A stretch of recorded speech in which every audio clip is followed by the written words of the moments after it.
Hi. எல்லாம் என்ன பண்ணுறீங்க? பாப்பா காலையிலே வாக்கரில் தூங்கி எழுந்து உட்காந்துட்டாங்க. அதுக்கப்புறம் பார்த்தீங்கன்னா அவங்க விளையாடுவாங்க. விளையாடுற கேப்பில் நம்ம என்ன பண்ணிடலான்னு பார்த்தாக்க எங்கள் வீட்டுக்காரங்க வேலைக்கு போயிட்டாங்க. போயிட்டு கம்பெனிக்கு போயிட்டு வர்ற வழியில் நான் பாலும் முட்டையும் வாங்கிட்டு வந்து கொடுத்துட்டு போகிறேன்னு சொன்னாங்க. அந்த கேப்பில் மாவு அரைய போட்டேன். மாவு அரைஞ்சிக்கிட்டு இருக்கு. என்னென்னு பார்த்தீங்கன்னா ஃபஸ்ட்டு ரைஸை போட்டேன்னா டக்குன்னு அரைஞ்சிடும்.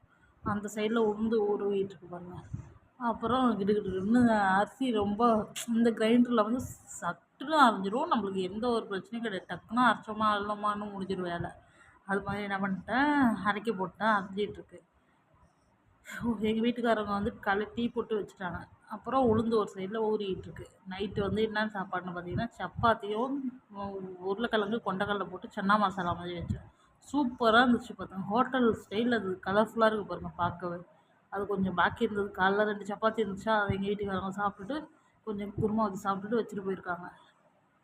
சூடு பண்ணி சாப்பிட்டுட்டு கொஞ்சம் டீ போட்டு வச்சுட்டு போயிருக்காங்க. காலையிலேருந்து எழுந்து நான் ஃப்ரெஷ் பண்ணிவிட்டு இன்னும் டீ குடிக்கல. டீ சூடு பண்ணிடலான்ட்டு சூடு பண்ண போகிறேன். வாங்க பார்க்கலாம் என்னன்ட்டு. சூடு பண்ணிக்கிட்டு இருக்கேன். பாப்பா ஒரே அழுகு, பகன்னு அழுகுறா. அப்புறம் அவளை போய் கொஞ்சம் நேரம் கூல் பண்ணிவிட்டு அதுக்கப்புறம் திருப்பி அந்த மாவை கொஞ்சம் தள்ளி விட்டேன். ஏன்னா மொத்தமாக சைடில் போய்ட்டோம் இல்லைங்களா, அதை தள்ளி விட்டேன். ரேஷன் அரிசி வாங்கினோம். அது வந்து அப்படியே இருக்குது. அதில் தான் நான் எப்போவுமே இட்லி போடுவேன். ரேஷன் அரிசி வாங்கினாக்கா தனியாக சாக்கில் வச்சுருவேன். ட்ரம்மில் கொட்டி வச்சா அதில் வண்டு வந்துடுது. அதனால் தனியாக சாக்கில் வச்சோன்னா அது பாட்டுக்கு இருக்கும். அப்பப்போ டெய்லி யூஸ்க்கு தானே 2 நாளைக்கு 3 நாளைக்கு ஒரு தடவை எடுத்துடுறேன். அது அப்படியே வீட்டெலாம் குப்பையாக இருக்கா. அப்புறம் வீட்டெலாம் கூட்டலான்ட்டு கூட்டிகிட்டு இருக்கேன். வீட்டை கூட்டுறேன். எங்கெங்கெல்லாம் கூட்டுறோனோ அங்கங்கெல்லாம் பாப்பா வந்து உட்காந்துருக்கா பாருங்கள். நான் எங்கெங்கே போகிறேனோ அங்கங்கெல்லாம் வரா பாருங்க. இப்போ நான் அங்கே கூட்டுறேன், அங்கே வந்துட்டுருக்கா. அடுத்து நான் பெட்ரூம் போனால் பெட்ரூம் வருவாள். நான் வாசலுக்கு போனால் வாசலுக்கு வருவாள். நான் எங்கே போனால் அங்கே வருவாள் பாருங்கள். நான் இப்போ பெட்ரூம் போகிறேன்னா பெட்ரூமில் போய் கூட்டலான்னு போவேன். ஏன்னா அங்கேயே தானே எல்லா குப்பையும் கூட்டி இங்கே கிச்சனுக்கு எடுத்துகிட்டு வரணும். அதனால் எடுத்துகிட்டு வருவேன். அங்கே வருவேன். இதுதான் வீட்டோட பேக் சைடில் வியூ. சூப்பராக இருக்கும். நல்லா அந்த ஜன்னல் ஓப்பன் பண்ணி வச்சோன்னா வேப்ப மரம் காற்று நல்லன்னு அடிக்கும். இப்போ இங்கே கூட்டுனா அங்கே பாருங்கள் பாப்பாவை. அங்கே பாருங்கள் அந்த உட்காந்துருக்கால அந்த வாக்கரில் நான் எங்கே போனால் அங்கே வந்துடுவாங்க. என்னடா தூங்கலையே?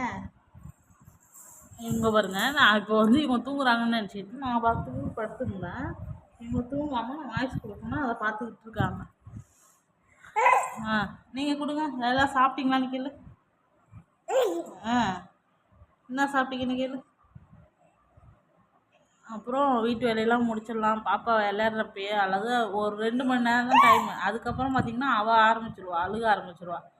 அவள் அழுக ஆரம்பித்தாக்கா நம்மளுக்கு மனசே தோணாது எந்த வேலையும் பார்க்க. அதனால் என்ன பண்ணிவிட்டு இன்னும் மாவு அரைய போட்டு வீட்டை கூட்டிகிட்டு வாசலை கூட்டிகிட்டு மாடிப்படிலாம் கூட்டிடலான்ட்டு இன்னும் கூட்டினேன். ஏண்டா இப்போ ஃபஸ்ட்டு வந்து உள்ளே கூட்டிடுவேன். வீட்டை கூட்டிகிட்டு அதுக்கப்புறம் மாடிப்படிலாம் கூட்டிகிட்டு இருப்பேன். எங்கள் வீட்டுக்காரங்க வந்துடுவாங்க இந்த கேப்பில். ஃபஸ்ட்லாம் வந்து பார்த்திங்கன்னா மாமியார் மாமனார் இருக்க வீட்டிலலாம் பார்த்திங்கன்னா வச்சுங்களேன், நம்ம மாமியார்கிட்ட கொடுத்துட்டு குழந்தைய விட்டுட்டு நம்ம வீட்டு வேலையை பார்க்கலாம்.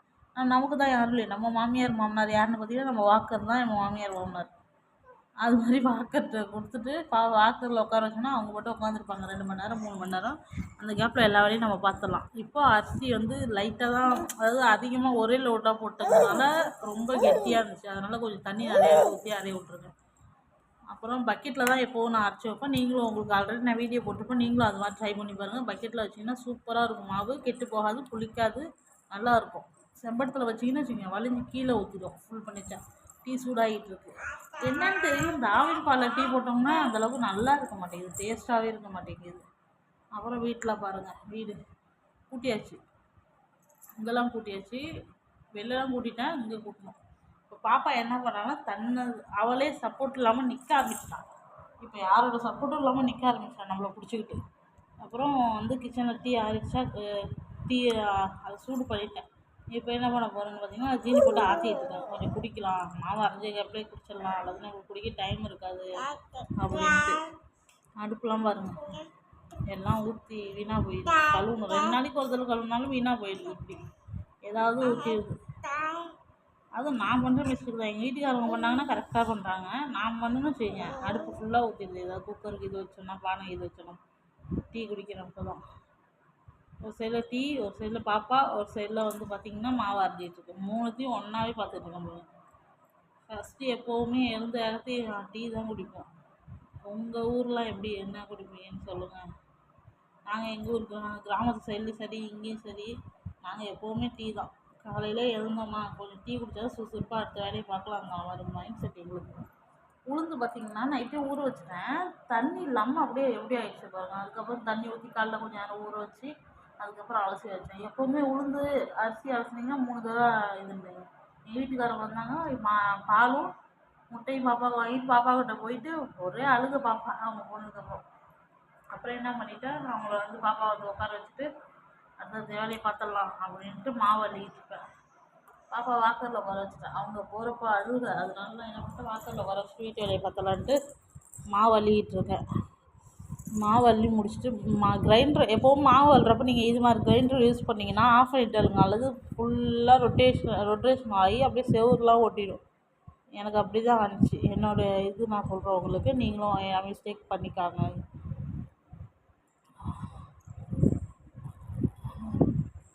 காலையிலே ஃப்ரெஷ்ஷாக இருக்குது.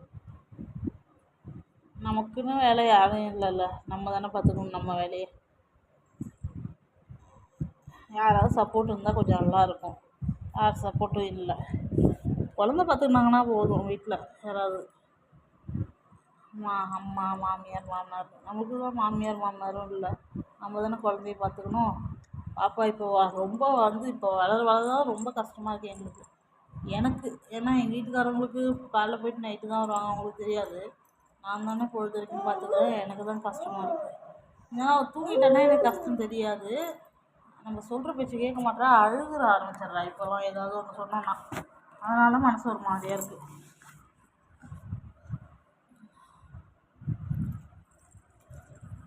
அவள் அழுக ஆரம்பிச்சாக்கா நமக்கு ஒரு வேலையும் புரியாதுல்ல.